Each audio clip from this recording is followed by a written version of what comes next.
ever wondered how the spirit of an animal can incorporate itself into your life and how you can use it as a medicine? I'm Ashen Wolf. I am an extrasensory coach, hypnotherapist, completion process and parts work facilitator, and we're going to dive right into it. So how can we understand what a spirit animal is, what a totem animal is, what a power animal is, and how can we incorporate utilizing animals, their spirit, in the correct way? Okay, so a spirit animal is very simply an animal that shares your essence that you were born with. A totem animal is an animal that is guided and coming to you. So like an animal you see out on the street or on your walk, or it keeps on appearing to you through different ways. That's a totem animal. It means that whatever its essence is something that you need to take on into your life, like an antidote at that particular time in your life. It's a very special, specific message for you. And a power animal is simply just an animal that you choose to take on into your life to use its spirit essence as medicine and to obtain the power of it. There are tribes that actually go out there, they worship anacondas, and they have this whole manhood thing where if you capture, not kill, the anaconda, you have obtained its power. Animals have a lot of power. They are creatures of the earth. They're an extension of the earth, and they are our brothers and sisters. Just because they're operating on the more primal consciousness of the earth does not make them less than us. And in fact, there is so much that we can learn from their wisdom. And their messages are actually the very key to the lacking that humans have in their lives. They know things about life. They know things about survival and tribe and family that we have forgotten, that we are frankly completely lost in. In our evolution, in our strive for progression, we have lost very basic root chakra, sacral chakra, solar plexus, earth chakra stuff. And this is going to ultimately keep us from getting into the heart. Now, let's backtrack to the heart for a second. If you want to enter your heart space, a really crazy way to use spirit animals is to feel gratitude for them, to practice using them in meditation and in ceremony, and really just feeling so magnanimously grateful that they exist, feeling their connection and extension to you, feeling that they're a part of the earth, they're a part of you, feeling their greatness and their essence and their spirit as a part of yourself, feeling their magic, taking their magic on, absorbing it, letting it into your heart, letting it open up your heart, the fact that these animals even exist, that you have the awesome opportunity to see these animals and learn from these animals and interact with these animals and share these animals with the earth. Okay, so let's say we want to take on a specific animal's essence, the spirit of an animal, into our life, specifically as a power animal or a totem animal as an antidote in our life. How are we going to do this? Number one, go out there and try to find objects from your preferred animal, whether you can buy them online. You can buy a feather that's been ethically sourced to represent birds. Birds love to drop feather gifts for people, so you can go ahead and receive a beautiful feather gift. If you're lucky enough, you might get special offerings from the earth, like a bee's or a wasp's nest. You might find something that's incredible and magical, like this seahorse log that was naturally formed in the Dead Sea. And this was sourced by my O'oma. We can acquire objects like an egg in nature, like a blue jay egg or a robin's egg, magically dropped at your feet or on the dock where you're staying, which has happened to me. You can call in feathers by getting excited about the little offerings you find and being thankful. The universe is going to send you more crazy things. I have found blue jay feathers. I have found all sorts of feathers that just offer themselves to me at different times. I've found a white egret feather. I've known people to find hawk feathers and all sorts of magical things like goose eggs, completely whole and unhatched and just left there and abandoned. You can ethically source parts of the earth that carry the energetic signature of these animals. You can channel these animals. You can literally say, I, with my own free will, take on the spirit of a horse or of a monkey. You can see what the universe leads you to do after you channel it. Channeling is simply an essence of removing your ego, allowing your ego to take a step back and allowing that spirit to enter your body, and then you play the intuitive game to figure out what that spirit is leading you to do. You can dance like that animal, you can sing like that animal or make noises like that animal. You can call that animal into a ceremony that you have. You can just use that animal as like kind of a spirit guide through your day. So like, let's say I'm using beaver for productivity. Throughout my day, I can ask the spirit of the beaver questions. I can really feel what that spirit feels like in my heart, and I can feel that I've called it in, and I can feel it's present with me throughout my day, and I can check back in with it, and I can ask it where it's gonna lead me and how to do things, and feel it working with me and interacting with me. If you want to take on the energy of that animal, you could meditate with its life experience or go into a hypnosis with it, like feeling what it's like to fly like a bird or swim under the ocean.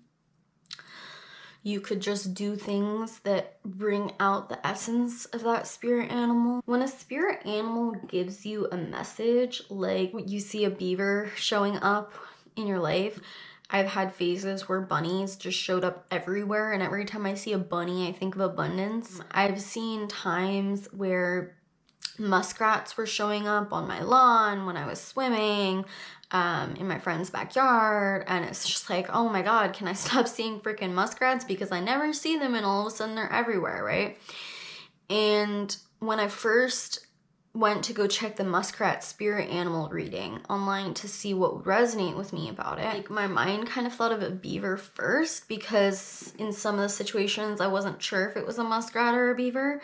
But when I did further research, I was like, oh, it's for sure a muskrat that keeps coming up. But for me, I felt more intuitively called to go with my initial intuition of the beaver.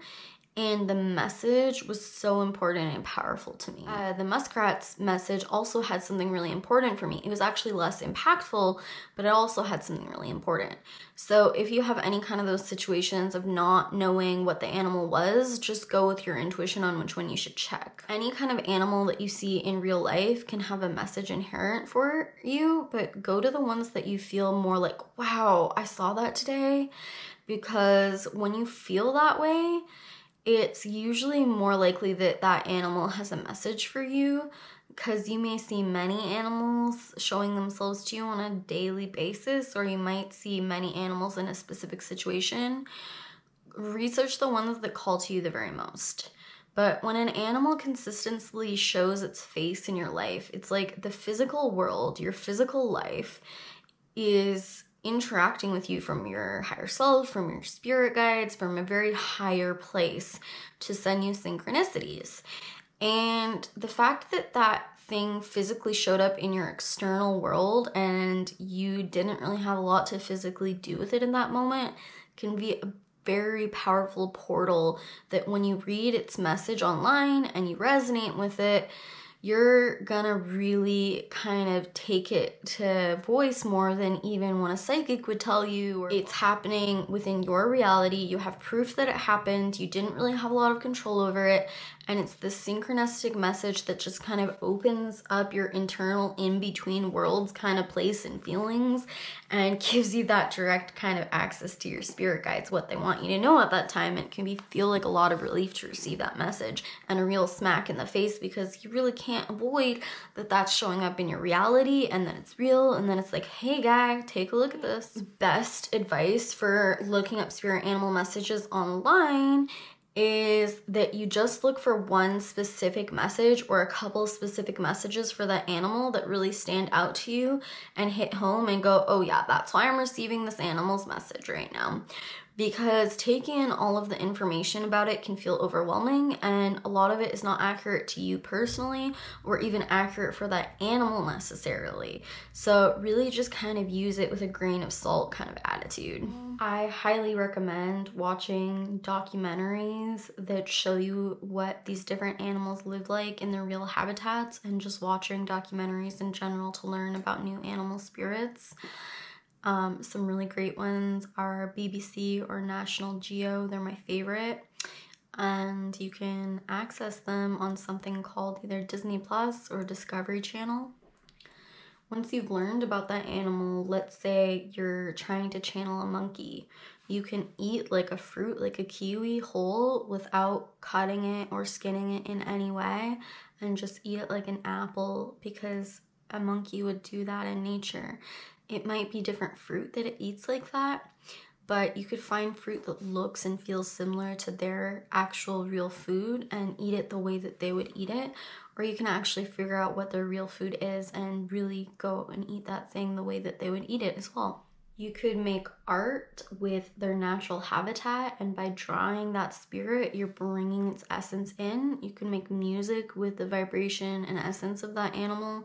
You could play some hand drums with the vibration and essence of that animal, make a beat that feels like that animal to you. And you could literally go find somebody who has that spirit animal as the animal that you want to learn from, and learn from them as a human being. So like me, my spirit animal is that of the wolf, which is about leadership and tribe. A spirit animal represents the collective spirit of all of these types of animals here on this planet. Like an eagle represents all of the spirits of the collective eagles that live on this earth or have ever lived on this earth.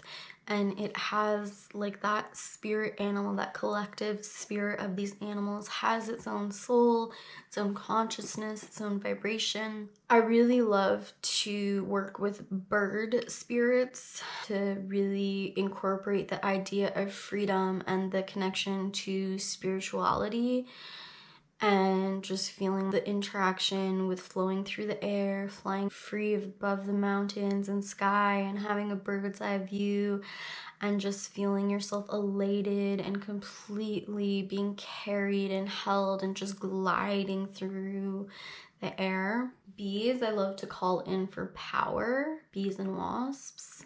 Monkeys have been a teacher of family to me. Goats are a teacher of connection to the earth, and you can literally go hop from rock to rock and go to a place that's really rocky and climb the rocks, maybe with your bare foot for a little while if it's safe to do so, and just become a goat that way by really getting to feel what it's like to become in that goat energy. You could keep representations of this animal around, little images or statues or pictures of it on your walls or in your space. You could paint your skin with some kind of makeup to look like an animal of this kind one day, or dress like it for Halloween. Butterflies are an amazing spirit animal to make you see the beauty in life and to just raise your vibration and feel the internal beauty for life itself. Connecting with spirit animals has deeply impacted my life and created a genuine alchemy within me, because I am connected to these animals. They are a part of me, and when I remember that, I become more connected to the land and to the earth herself. And this is something that I am deeply for in my life. Thank you for watching.